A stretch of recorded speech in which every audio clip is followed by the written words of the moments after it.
Okay guys, so today is going to be a radio review of the Reecom R-1630C. So yeah, I guess let's get right into it.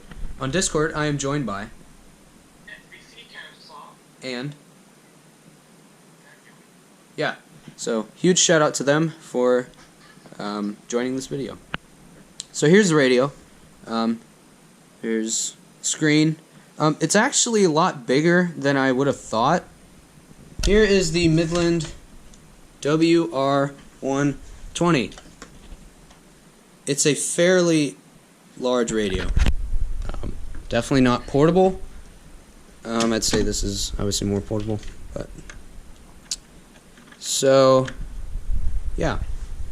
So here's the front. You got your enter program, volume down and volume up buttons, your left and right preview buttons, and your radio and stop. So yeah, the back is there's the sticker, and you have your battery cover. Oops. And this radio takes 4 AA batteries. So yeah, that's pretty much it for that. On the back, we have your built-in antenna, and you also have a that's 10 volts DC in. I've never seen that before. That's interesting. You have your external antenna jack, which is an RCA, alarm out or external alert, and audio out. So you can either plug headphones or you can plug this into a computer for live streaming or recording. So the alert log, this is a pretty useful feature. When you get alerts, it will actually store it in the memory, and it stores up to 25 events. So to get to that, you hit memory, and then if you hit memory again, it will show what time it was issued. So that's pretty useful. And it stores up to 25 events, but I don't have 25 events in here so far, so it doesn't really matter. I really wish my laptop wouldn't do that. Okay, so for programming, this little prog button here, you just have to hold it down until it says date time. So, and then, yeah, you pretty much just program the date and time, and it is actually 12:14, so, yeah, if you go into the menu a lot, it actually, like, I don't know, it does something to the... Noise. Yeah, for some reason, whenever you go in the menu, it like screws around with the clock and makes it go behind a little bit. So that's one thing to keep in mind. But I mean, it's not really a huge problem. So channel select. lows in the lower 40. Which oh god, I need to plug this in. Slight chance of thunderstorms. Highs in the upper 70s. All right, let's go ahead and extend. Lows around 60. Tuesday night. Mostly cloudy with a chance of showers and a slight chance of... And the way you turn on the backlight continuously is you just hit enter. And now the backlight will stay on forever. Or if you don't want that, you can hit backlight off, and as you can see, it will turn off instantly. Or if you have it on continuous backlight and this gets unplugged, the backlight actually will automatically turn off as well. Which you can see here in a minute. So in case of a power failure, as you can see right there, it just turned off. So in case of a power failure, it won't drain the batteries, which is really nice. That's actually a really good feature, in my opinion. So, and yeah, to re-enable it, you just continuous backlight. All right, so go back into programming. Channel select. Pressure was 30.10 inches and falling. Gainesville, it was fair. Now, it'll actually stay in the menu for about 5 minutes, which is really weird. Other radios will only stay for about 30 seconds, so. 1 inches and falling. Northeast at 6 miles an hour.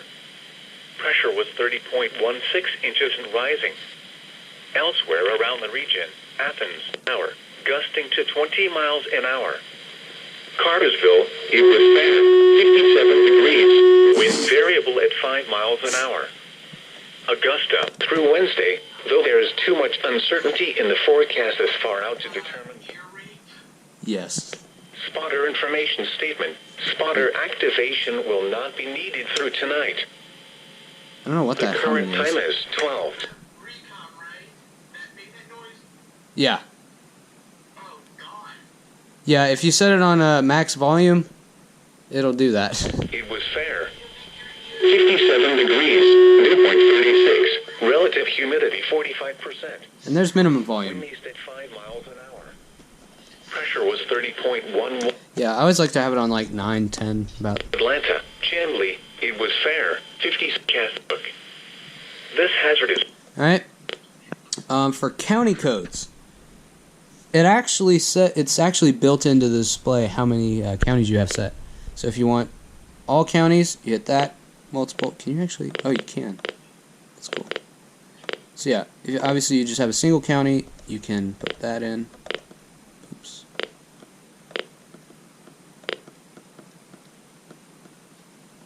Oh wait, 013. Wow, I completely forgot. Right? There you go. Now it says single county. And you actually cannot go to the next one unless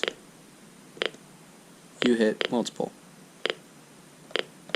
And you actually can't go to the next one until you program another one. So 0, 1, 3, 2, 4, 7.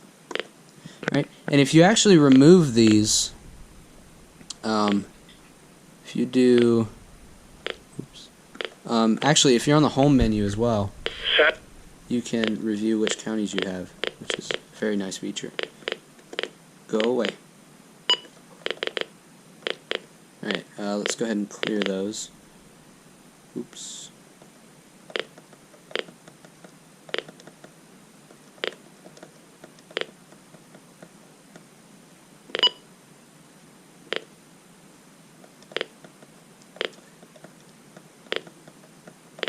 Honestly, I do like the button beeps on this radio. It's not loud and annoying like the other ones. Yep. And as you can see, if you delete all the counties, it goes to all county codes.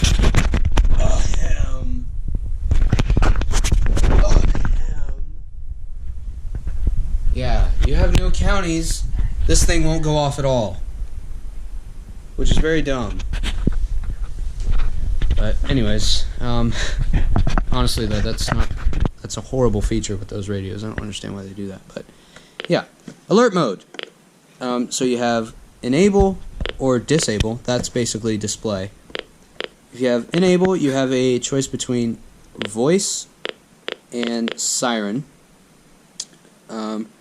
Siren is where the siren will play continuously, and voice for like 2 or 3 minutes, and then voice is where it'll play for 8 seconds and then switch to the warning or broadcast basically.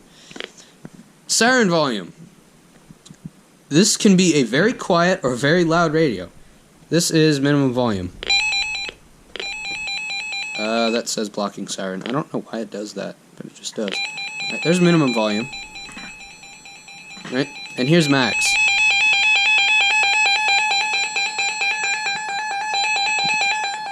It's very loud.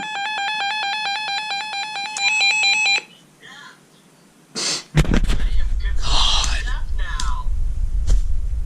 You're welcome.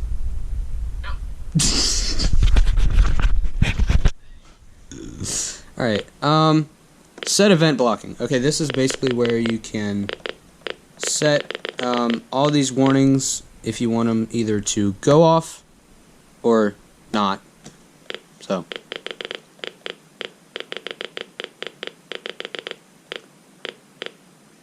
yeah, all these are enabled, but if you do want to... Whoa. Yeah, if you do want to disable one of them, like flood warning, if you get a bunch of river flood warnings, Memphis, you can select...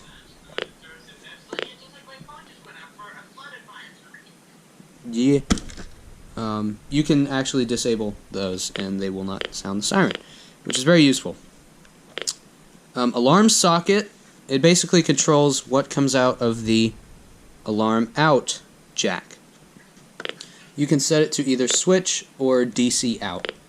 If it's on switch, you can wire like, I don't know, I guess it depends on what kind of external alert device you get, but yeah. Siren test. You can test all 4 sirens of this radio, so.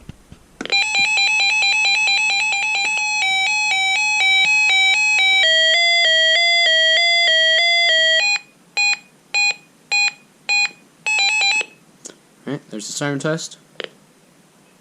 Set alarm 1, okay? Either on or off. Keep that off. Well, I guess I have to turn it on to set the time. Yeah, there you go with that. And that's pretty much it. And now it shows up as bell 1, but obviously I don't want that, so now it's off. Alarm 2, same thing. On 12 a.m.